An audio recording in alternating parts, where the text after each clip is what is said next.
सुप्रभात। मैं हूँ जगेंद्र राणा।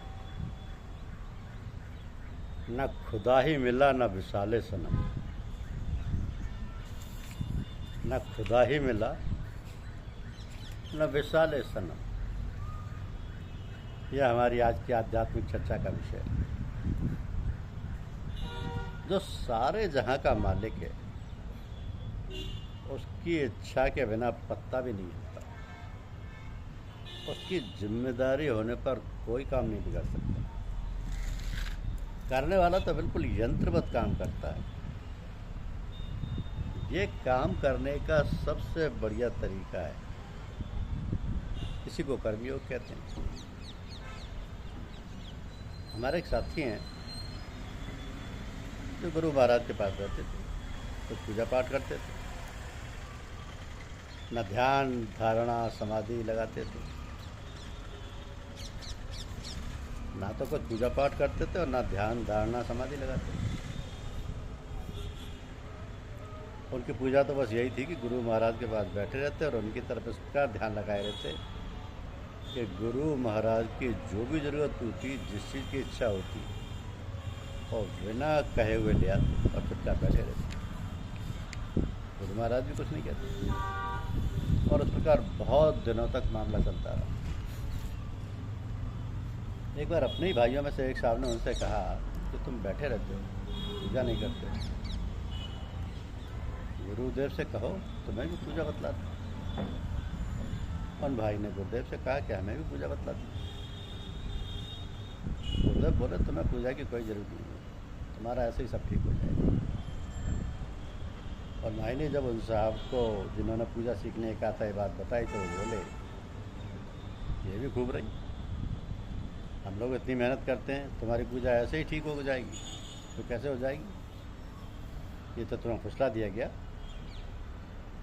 तो उन भाई ने गुरु महाराज से फिर कहा, गुरुदेव ने कहा कोई ज़रूरत नहीं, तुम्हारा ऐसे ही सब ठीक हो जाएगा। मगर उन साहब ने उन्हें फिर बरगलाया। उनके कहने में आकर उन भाई ने तीसरी बार गुरु महाराज से पूजा बताने को कहा। इस बार गुरु महाराज ने उन्हें पूजा बता दी। जो हालत चल रही थी वो बदल गई और उनकी तबीयत उचाट हो गई। कुछ दिन बाद वो घर छोड़ के बैठ गए। इस प्रकार कभी कभी शैतान बरगला देता है। उन भाई साहब को गुरु महाराज के कहने का इत्मीनान नहीं और दूसरे के कहने में आ गए। इस प्रकार साधकों को रास्ते में रोड़ा अटकाने वाले मिल जाया करते हैं। इस कारण कभी किसी के बहकावे में नहीं आना चाहिए और अपने गुरु महाराज पर पूरी श्रद्धा व विश्वास रखकर उनकी बात पर भरोसा, पूरा भरोसा, आसरा और सहारा रखना चाहिए। ये ध्यान का सरल और सीधा साधा तरीका है कि गुरुदेव के ख्याल से ख्याल मिलाए रहें। इस प्रकार करने से सारी बातें साधक के अंतर में उतरती रहती। पहले कुछ दिन पास रहकर फिर दूर रहकर साधन किया जा सकता है। तो ध्यान करने के अनेक तरीके हैं, जिसको जो भा जाए। सबके स्वभाव अलग अलग है, तो एक ही तरीके पर सब नहीं चल सकते, चाहे जो भी तरीका हो, लेकिन वो किसी कामिल गुरु की देखरेख में हो।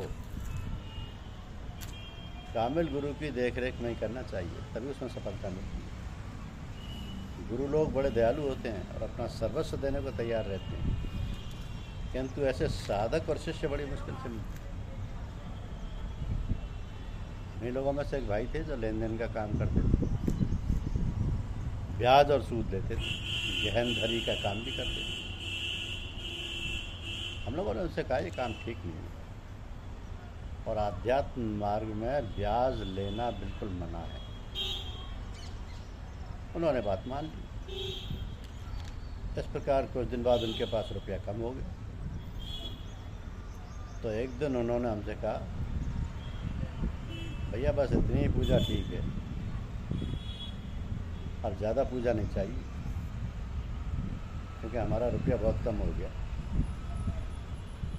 और अब ज़्यादा पूजा नहीं चाहिए, अब हम और कम नहीं करना चाहते।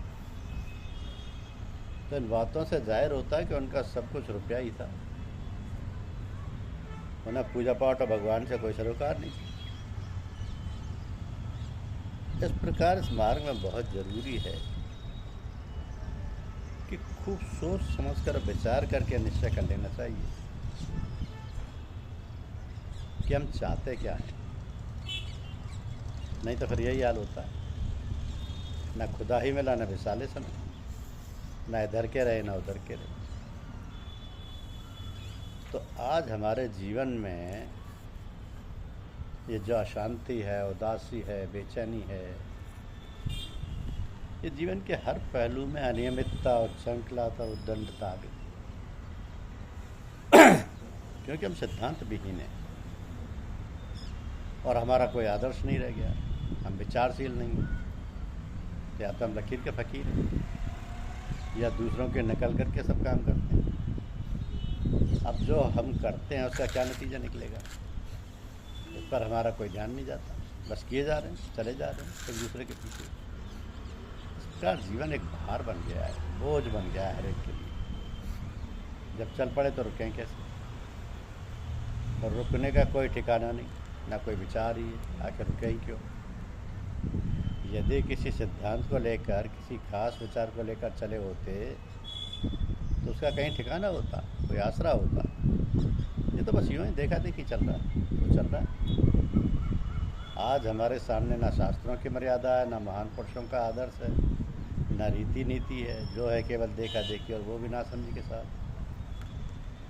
यदि कोई सुझाव दे, सीख दे या टीका टिप्पणी करे तो फिर उसका मजाक और खिल्ली उड़ाई जाती है। तो आखिर सब क्या है, क्यों ये विभीष का भारतवर्ष में आ पड़ी है।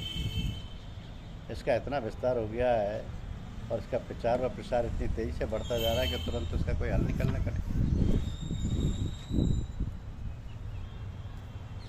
कठिन,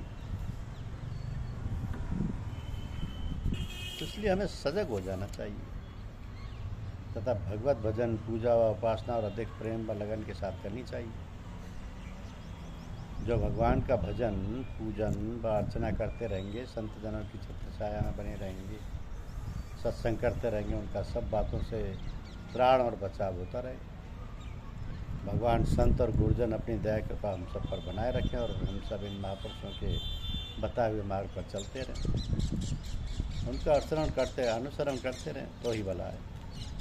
साथ ही साथ हमारी जो छोटी सी दुनिया है, घर गृहस्थी है, उसमें बड़े प्यार और दुलार से अपने लड़के, बच्चों, परिवार वालों को भगवान की ओर आकृष्ट करते रहें। उनसे कहकर नहीं, बल्कि अपने सदाचरण और सद्व्यवहार से। हमारा रहन सहन, हमारी बोलचाल, व्यवहार इतना सुंदर, सरस और नीरल हो कि सरस और सरल हो कि हमारे सभी परिवार वाले लोग हमारी ओर आकृष्ट हों, हमारी बातों को माने और हमारे विचारों का अनुसरण करें। स्त्रियाँ और बच्चे बड़े भोले भाले होते हैं, उनसे हुज्जत या जिद नहीं करनी चाहिए। हमेशा प्रेम और मीठी वाणी का प्रयोग करना चाहिए। यदि तुम अपने घर के कर्णधार हो तो तुम्हारा कर्तव्य है कि इसकी बागडोर को अपने हाथों में संभाले रहो। इस प्रकार यदि तुम अपने कर्तव्य का पालन करो और जागरूक रहो तो समाज सुंदर बने और प्रेम और आनंद की लहरें चारों ओर फैलाकर वातावरण को सुंदर बना दें। अपने को बनाओ, अपने को सुधारो, सत्संग करो, संतों का आदर करो, उनके वचनों का पालन करो। इस प्रकार प्रभाव से हमारे घर के सभी लोगों की रहनी सहनी बनेगी, सुधरेगी, दूसरे लोगों पर, पास पड़ोस पर उसका प्रभाव पड़ेगा। इस प्रकार वातावरण बदल जाएगा। अब आवश्यक नहीं ना कि भगवत सानिध्य की उपलब्धि के लिए हम सदा मंदिर में ही जाएं। हम अपने हृदय को ही समय समय पर मंदिर बनाकर उसमें स्थित भगवान से विनय एवं प्रेम पूर्वक वार्तालाप कर सकते हैं भगवान के साथ। इस प्रकार निसंकोच भाव से वार्तालाप तो सभी कर सकते हैं। ये दूसरी बात है कि भगवत प्रेम के अनुपात से कोई उनसे अधिक घनिष्ठता से बातचीत कर सकता है तो कोई कम।